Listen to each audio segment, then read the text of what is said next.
अस्सलाम वालेकुम, आप देख रहे हैं मुबशर लुकमान यूट्यूब चैनल। मेरा नाम मुबशर लुकमान है और बहुत खूबसूरत मौसम है आज यहाँ पोर्चुगल में। और मेरे पीछे आप देख रहे हैं कि लोग स्विमिंग कर रही है। वो मैंने अपने दोस्तों को कहा कि भाई जूम ना करना पूल के ऊपर, वरना लोग मुझे नहीं देखेंगे, वो पूल को ही देखते रहेंगे। तो बहरहाल और खबरें बड़ी आ रही हैं, पाकिस्तान से भी आ रही हैं, लंदन से भी आ रही हैं। लंदन से आपको पहले बताऊं कि कल मुझे पहले किसी ने सोशल मीडिया पे बताया था कि मेजर रिटायर्ड आदिल राजा जो हैं उनके गिरफ्तारी के वारंट आ चुके हैं या वो गिरफ्तार हो गए हैं। फिर सोशल मीडिया पे खबरें चलना शुरू हो गई हैं कि उनके नाम से ट्रेंड भी चल रहा था और चलाना था यूथियों ने बहरहाल, लेकिन यह है कि उसकी कंफर्मेशन नहीं हो रही थी। अब आदिल राजा के मुतालिक ये पता चला है कि वो वाकई 2 दिन से अवेलेबल नहीं है। पहले तो ये कहा जा रहा था कि उनको अरेस्ट किया, फिर ये बताया जा रहा था कि शायद उनको बरतानवी पुलिस ने उनको बुलाया पूछगिछ के लिए कि उनके खिलाफ यहाँ पे पाकिस्तान में पर्चे हुए हैं और वो उन्होंने उकसाने की कोशिश की है पाकिस्तान में मासूम शहरियों को हुकूमत के खिलाफ, रियासत के खिलाफ, तो पूछगिछ के लिए उसको बुलाया। फिर आज मेरी नजर से गुजरा आदिल राजा साहब के एक वकील हैं काम पर, उन्होंने कहा कि जी वैसे तो उनका राब्ता रोज की बुनियाद पे होता था मेजर आदिल राजा से, लेकिन पिछले 2 दिन से उन्होंने उनको ना फोन किया ना फोन का जवाब दिया। तो उनके ख्याल में शायद वो हिरासत के हुए हैं, शायद उनको अरेस्ट कर दिया गया है। तो अब आदिल राजा अगर अरेस्ट हो जाते हैं, और आदिल राजा क्योंकि मेरा नहीं ख्याल के बरतानवी शहरी हैं, वो सिटीजन तो नहीं है वहां के, तो उनके लिए काफी मुश्किल होगी। फिर वो डिपोर्ट भी हो सकते हैं, और अगर वो डिपोर्ट हुए तो फिर वो आदिल राजा को सारी कहानियां जो हैं वो इमरान खान की तरह ओन करनी पड़ेंगी कि हाँ जी कहा तो मैंने है, लेकिन मैंने सुनी सुनाई बातें थी, जो इमरान खान की आदत है कहने की। अब आदिल राजा के लिए ये मुश्किल वक्त शुरू हो गया। इसका मतलब है कि वो रडार पे आ गए हुए हैं और उनके मुतालिक पर्चे वर्चे भी कट गए हुए हैं, and now he is wanted. अगर उनकी वकील की बात मैं सही मान लेता हूं कि वो 2 दिन से नहीं आए और 2 दिन से शायद वो पुलिस की हिरासत में है, तो बरतानवी पुलिस जो है वो किसी को हिरासत में नहीं लेती जब तक उनके पास एक फुल प्रूफ केस नहीं होता, जब तक ओपन एंड शट केस नहीं होता। ये कोई आप समझे हमारी पुलिस नहीं है कि उठा लेते हैं और फिर कहते हैं चित्र मार के कि अच्छा एक वाले जुर्म करो, और बाद में आप वो उमर शरीफ मरहूम का एक लतीफा था ना कि हाथी मैंने चुराया, तो वो वहां पे इसी तरह का हो जाता है। बहरहाल आदिल राजा के लिए अब मुश्किल वक्त है, और मेरा ख्याल है कि 2 दिन से उनके को वीलॉग भी नहीं आया, वीडियो भी नहीं आई, तो ये एज्यूम किया जा सकता है कि आदिल राजा इस वक्त बरतानवी पुलिस की हिरासत में है। और ये हिरासत जो है इस वजह से है क्योंकि पाकिस्तान में उनके खिलाफ जो क्रिमिनल रिपोर्ट्स फाइल हुई हैं उनके ऊपर वो किया। आदिल राजा के मुतालिक आपको मैं ये बता दूं कि वो खुद साख्ता एक वॉर हीरो बने हुए हैं, जबकि वो वॉर हीरो नहीं है। उनके ऊपर इल्ज़ाम ये है कि उनकी गलत प्लानिंग की वजह से अपनी ही फौज के 3 से 4 लोग शहीद हो गए थे, और बाद में उनका कोर्ट मार्शल भी हो रहा था इस पर। तो बहरहाल उन्होंने बड़ी मिन्नत समाजत की या कुछ किया, तो उसके बाद उनको डिसऑनरेबली डिस्चार्ज कर दिया था फौज से। फिर वो अपने दोस्तों वगैरह की वजह से वो जो एक्स सर्विसमैन सोसाइटी है उसके स्पोक्स पर्सन बन गए थे, और जब वो एक्स सर्विसमैन सोसाइटी से डील कर रहे थे, as a spokesperson deal कर रहे थे, तो उनका मीडिया से रब्ता हुआ,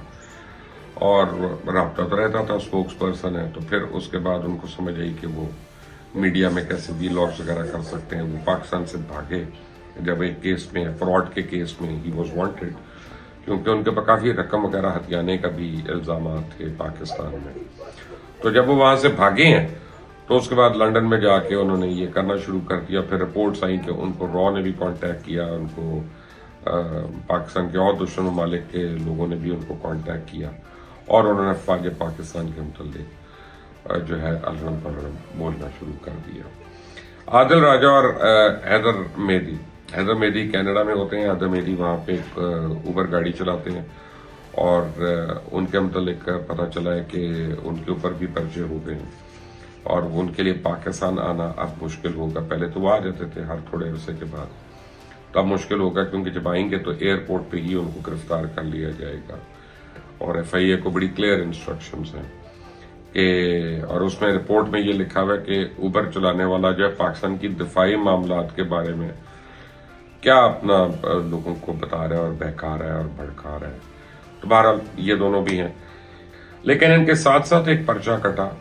اور جن دو لوگوں کے لیے مشکلیں ہوئیں گی ابھی،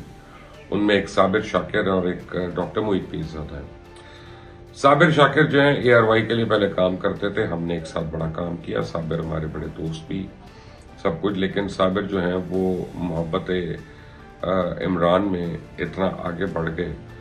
کہ پھر ان کو اچھے اور برا اور صحیح اور غلط کی رپورٹنگ کی شاید انہوں نے فرق کرنا چھوڑ دیا۔ لیکن یہ ہے کہ صابر شاکر بذات خود ایک اچھے انسان ہے۔ مجھے حیرانی ہے کہ وہ کس طرح سے دوسری سائڈ پہ چلے گئے، دوسری سائڈ یعنی پاکستان مخالف سائڈ کی بات کر رہا ہوں، اور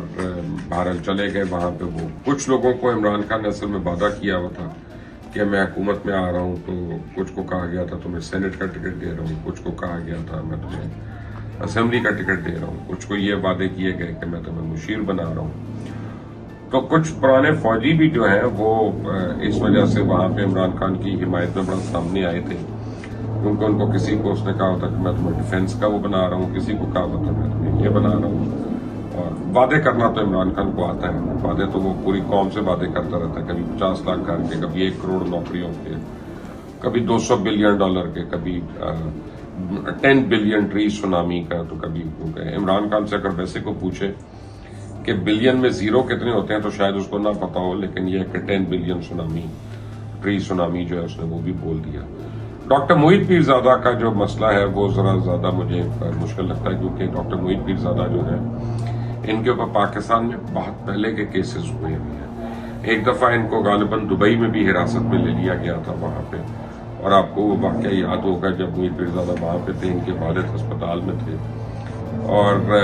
جو کہا جاتا ہے، مجھے نہیں کنفرم کہ کتنا صحیح ہے کتنا غلط ہے، لیکن کہا یہ جاتا ہے کہ جب ان کی ڈیتھ ہو گئی تھی یا ہونے والی تھی تو ہاسپٹل کے کیمراز پہ انہوں نے سیکیورٹی والوں نے دیکھا کہ محیط پیرزادہ صاحب جو ہیں یہ اپنے والد کے انگوٹھے جو ہیں وہ اسٹیمپ پیپرز پہ لگوا رہے ہیں، تو ان کو بہرحال انہوں نے حراست میں لے لیا۔ پتہ چلا کہ ان کو پراپرٹی کے کاغذات تھے جن پہ وہ انگوٹھے لگوا رہے تھے، اور پھر بہرحال کافی دن کے بعد ان کی رہائی ہوئی۔ وہاں جیل میں تو وہ گئے UAE میں، کافی دن کے بعد ان کی رہائی ہوئی، پاکستان آئے۔ لیکن اس سے پہلے بھی ڈاکٹر صاحب جو تھے ان کے لیے مشکل تھی جب بڑی ایک بہیمانہ طریقے سے ان کی گھر میں ایک مرڈر ہو گیا، اور ڈاکٹر صاحب بھی اسی وقت گھر میں تھے، لیکن انہوں نے ٹوٹل لا علمی کا اظہار کیا، ان کا مجھے نہیں پتا یہ کون آیا، کیسے مرڈر کر گیا، یہ ہوا۔ جب دونوں کیسز میں پراپرٹیز انوالو تھیں، اور ایک گھر تھا اسلام آباد کا اور پھر اور پراپرٹیز تھیں، وہ انوالومنٹ تھی، اور یہ ان کے پر الزام لگتا رہا تھا۔ لیکن بہرحال اس کے بعد انہوں نے اپنی ایک جگہ بنا لی، اور روزنامہ 92 کا جو اخبار ہے 92، اس کے ساتھ وہ منسلک ہو گئے، اور کافی اچھا ان کا پروگرام چل رہا تھا کہ اس کے بعد یکایک وہ پاکستان سے فرار ہو گئے، اور پاکستان کے باہر جا کے انہوں نے عجیب و غریب قسم کے ویلاگز جو ہیں وہ کرنا شروع کر دیے۔ یہ بڑا آسان ہوتا ہے یہ ویلاگ کرنا، میں آپ کو ایک اس کی ریزن بتاتا ہوں کہ مجھے پچھلے 2 سال سے لوگ سمجھا رہے ہیں کہ یار اتنی پاپولیرٹی ہے عمران خان کی، تم عمران خان کے حق میں اگر ویلاگز کرتے ہو تو اتنے $1000 تمہیں آئیں گے اور مہینے کے، اور اتنے پیسے ملیں گے، تم کیا اپنا جھک مار رہے ہو، تمہاری ویڈیو کو دیکھ بھی نہیں رہا، اور جو دیکھ رہے ہیں وہ اسے کھچ کھا رہی ہیں، تو اتنے پیسے بھی تم بنا سکتے ہو، تمہیں نہیں مل رہے۔ تو میں بخیر کیا ان کو جواب دوں اور کیا میں ان کو بتاتا، لیکن یہ فیکٹ ہے کہ اس وقت ڈاکٹر محیط پیرزادہ اور صابر شاکر ان دونوں کے لیے بھی زمین تنگ ہو رہی ہے۔ ان کی رپورٹس مختلف تھانوں میں آ چکی ہیں، ان کے پر FIRs کٹ چکی ہیں، اور ایک تیسرا نام بھی ہے جو ان کے ساتھ ہے، میں اس وقت یاد کرنے کی کوشش کروں گا آف ہینڈ کہ وہ کون سا نام ہے۔ لیکن فیکٹ آف دا میٹر ہے کہ 9 مئی کے واقعات کے اوپر اب جو ہے ریاست ایک پیج پہ ہے، حکومت اور ریاست، اور یہ نہ صرف فیصلہ ہوا بلکہ اس کے اوپر عمل درآمد شروع ہو گیا کہ 9 مئی میں جو ملوث ہے لوگوں کو اکسانے میں، لوگوں کو انسائٹ کرنے میں، اور ان لوگوں کے اوپر کہ جو وہاں پہ جنہوں نے کسی قسم کی توڑ پھوڑ جلاؤ گھراؤ کا حصہ بنے، ان کے لیے کسی قسم کی معافی نہیں ہے۔